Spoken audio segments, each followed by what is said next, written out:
everyone, Tyson the Subaru Specialist from Subaru Prince George here. Today we're taking a look at the 2023 Subaru Outback Onyx. New trim level for the 23 model year in that new cosmic blue. It's quite a striking color, even in the shade. Lots of metallic flake in it, really sparkles in the sun.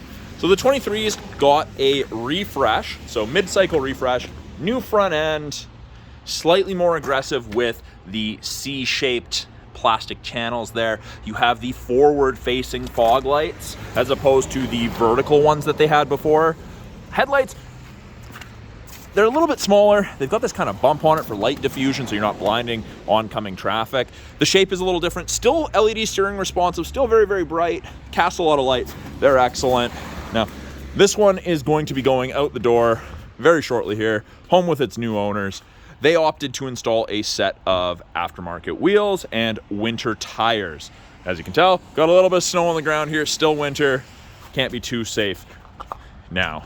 Now, all of the Outbacks, with the exception of the Wilderness, have these built-in roof rails with the crossbars, tie downs front and rear, so they used to be tucked up right here. This makes it easier to secure. Now, the crossbars themselves, you've got this little lock, lift, and flip the other side, and they lock in the corresponding holes. Very, very handy when you have cargo you need to put on the roof, and you can tuck them away for aerodynamics and a lack of wind noise or reduced wind noise when you don't need them. So they're there when you need them, hide them when you don't. Got the matte gray antenna, that's part of the Onyx. Grayed out, blacked out badging. Both the name of the vehicle and the all-wheel drive also end up with the bumper step pad on the outdoor. That's just from factory. Now, one of my favorite parts of the Outback touring model and up, proximity tailgate. As long as the key's in your pocket and you have the system turned on. You don't actually need to pull the key out of your pocket, do anything like that. Just block the logo about 3 inches away from the logo, it'll open. Lots of storage in the rear of the Outback. These are the stock all-season tires and rubber, or tires and wheels. So you can fit them standing up, but we found that they contacted the roof and you'd end up with scuff marks. So we stopped doing that, but there's still room for stuff even with 4 full-size tires in here. Now, we get the cargo tray. That is a standard feature. We get 12-volt power outlet for any charging needs you may have. We have 4 hard physical tie downs. Per side. So 1, 2, 3, and there is one just down here. Don't know if I'm gonna be able to see it. Oh, it's really hard to get to see. Oh, there we go. Hard to see in the shade reaching over the tires, but they're there. So you can really, really secure a whole bunch of awkward stuff. We do also have the spot for the privacy cover. And right now, I do believe they've actually tucked it underneath the false floor, as that is an option. We have grocery bag hooks on either side. Fold down, flip down. You put your grocery bag hook handle loop over that, and it stops things from tumbling around. You would use the handles on either side to fold the seats down if you're not already at the second row. Very, very convenient. And then we do have an LED cargo light up here. It is set to door, or you can have it turned off. Totally up to you. This will shut off when you close the door. And actually, speaking of closing the door, we have a handle you can pull down manually. You're not going to wreck it. You have the ability to close it from there, the key fob, the driver's seat, or we can click this, and it'll lock and close. And it's gonna, there we go, it's locked. And how can we tell it's locked? There we go, very, very simple. Now, key fob, Subaru logo is the unlock button. Once does driver, twice does everything. Normally, I would show you how much headroom and legroom you have in the second row, but they're obviously taken up by tires right now. You do get the high wall rubber floor mats with the Onyx from factory. Out of the center console, you have heated seats for the outboard seats, a USB A and C socket for charging, and you have vents out of the center console there, which are currently closed. Now they're open to increase airflow and help cooling or heating of the second row. You do have the vents underneath both front seats as well, but the vents out of the center console make it happen faster. 3 map back pockets on the back of both front seats. Very easy to use, very convenient. Bottle and storage in the door handles, access to the power locks, windows, Got the child lock in the event you need it. Nice solid sounding close. Now, we have the ability to lock the door, and that you just touch those two lines, so long as the key's within 46 inches, and then to unlock, so long as the key's in your pocket on your person, in your bag, you just put your hand in the handle and it unlocks. Now, we do have a physical key hole there. Now, only the driver door has that. In this key fob, there is on the back, there's a little silver square you push in, and this is kind of hard to do one-handed, and you lift out, and there is your key. So use that to unlock the driver door if you need, in the event the battery in it dies.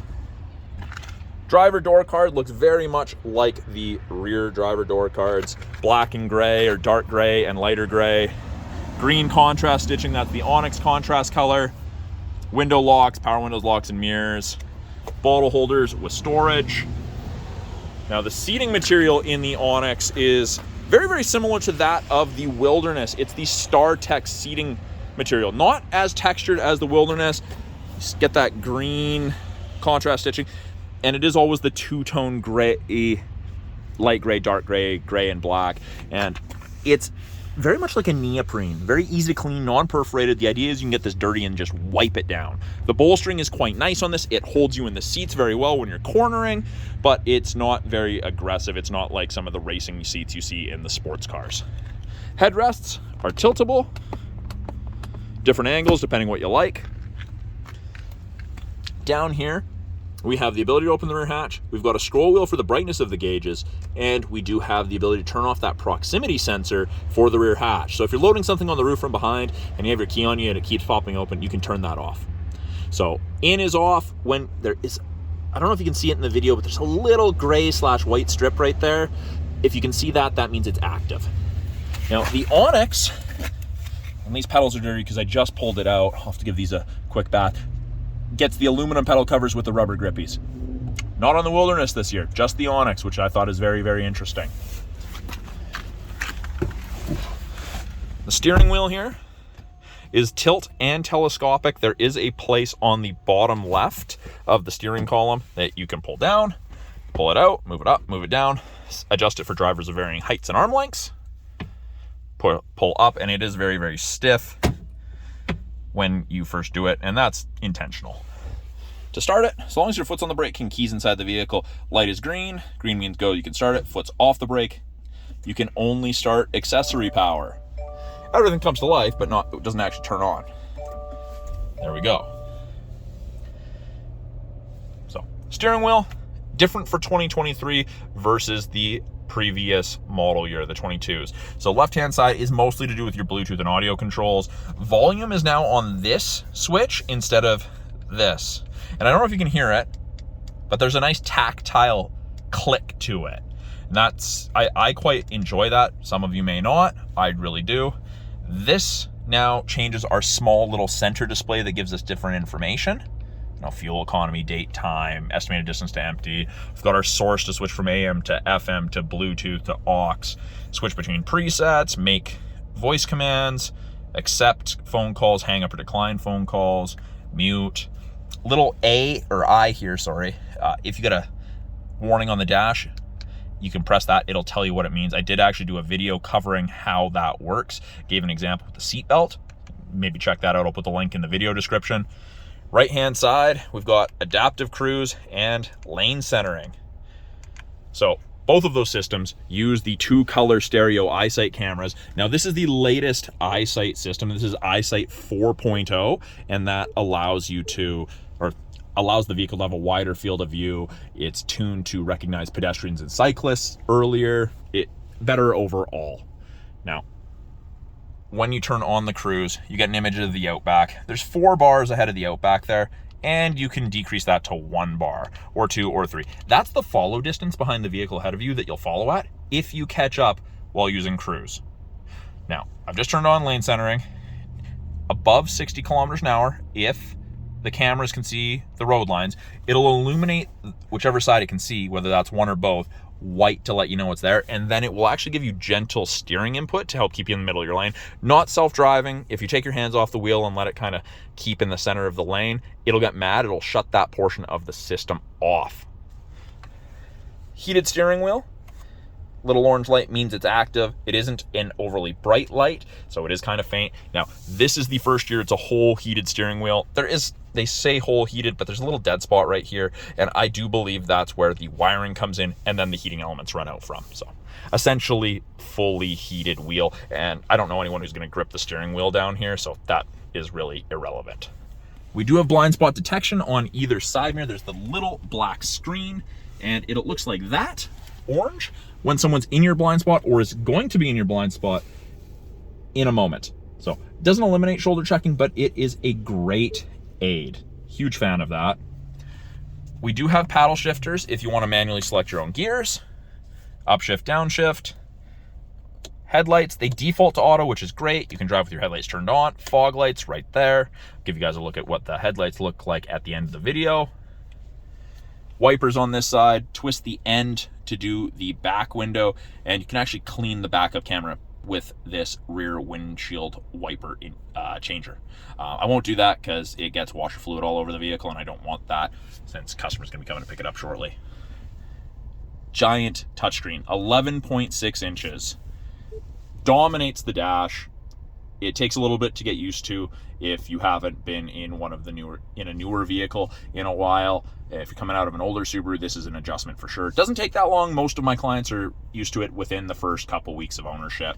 So they've broken the screen into 3 portions, which I'm a huge fan of.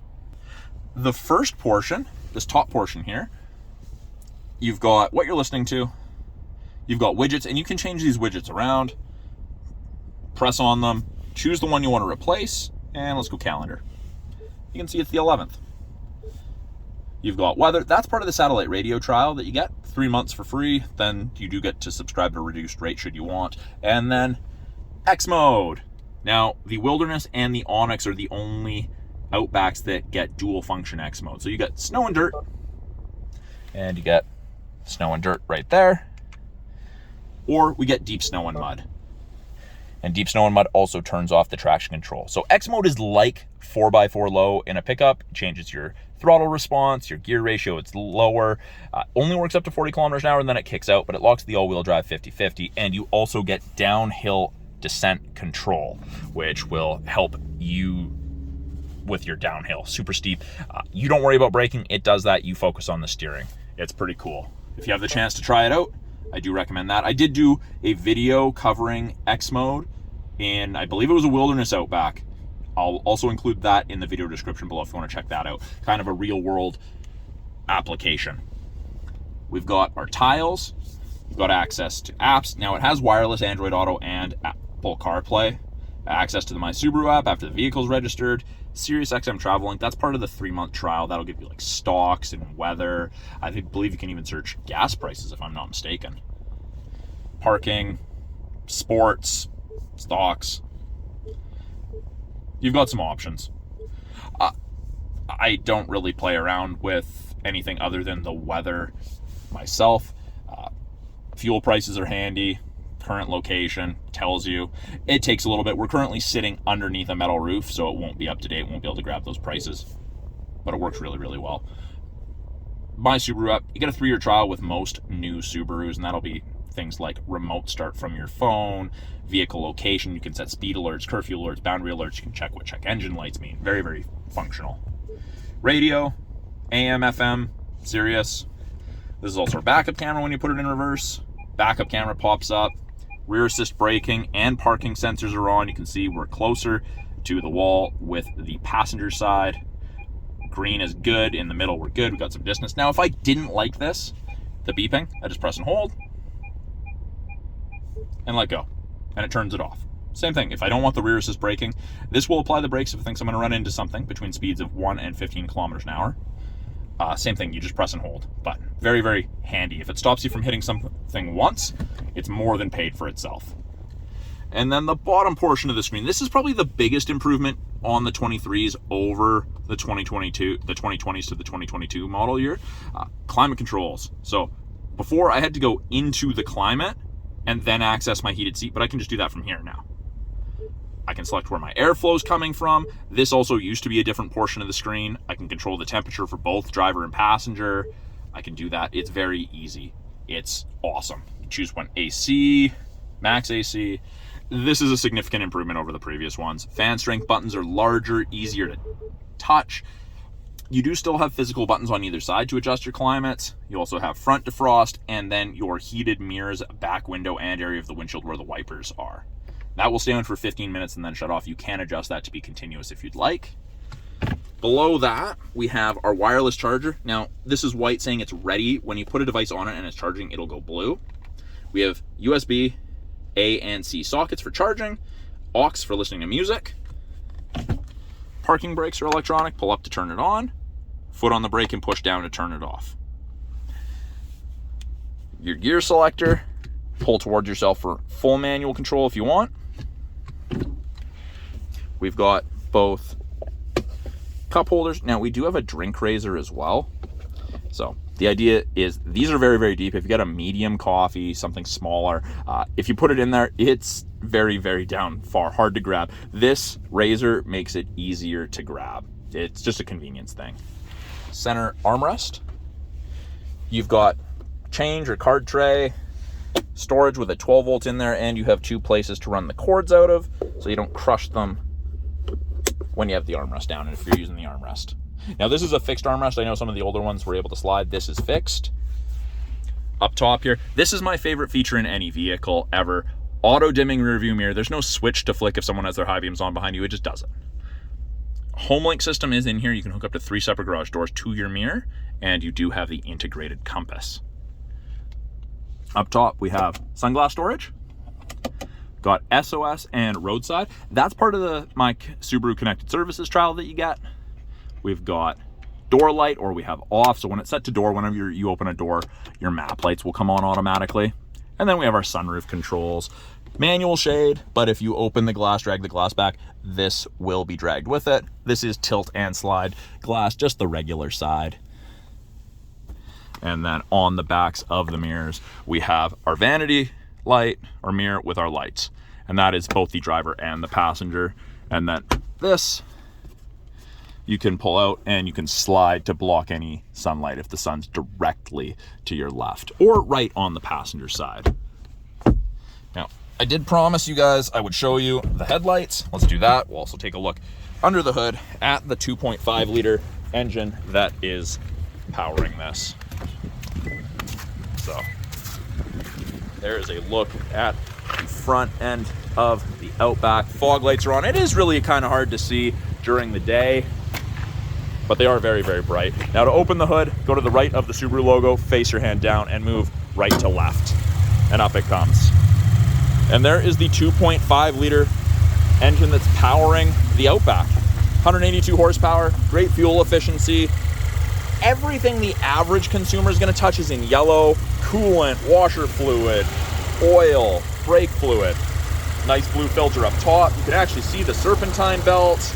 You got your dipstick in yellow, and you have your air filter. So yeah, that's a quick look at that.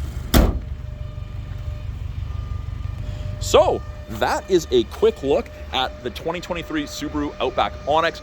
If you guys have any questions about this Outback, any of the tech in it, or any of the vehicles on it, please put them in the comments below. I'm always looking to answer you guys' questions. And if you ask me a question I don't have the answer to, I get to learn. So thanks for watching.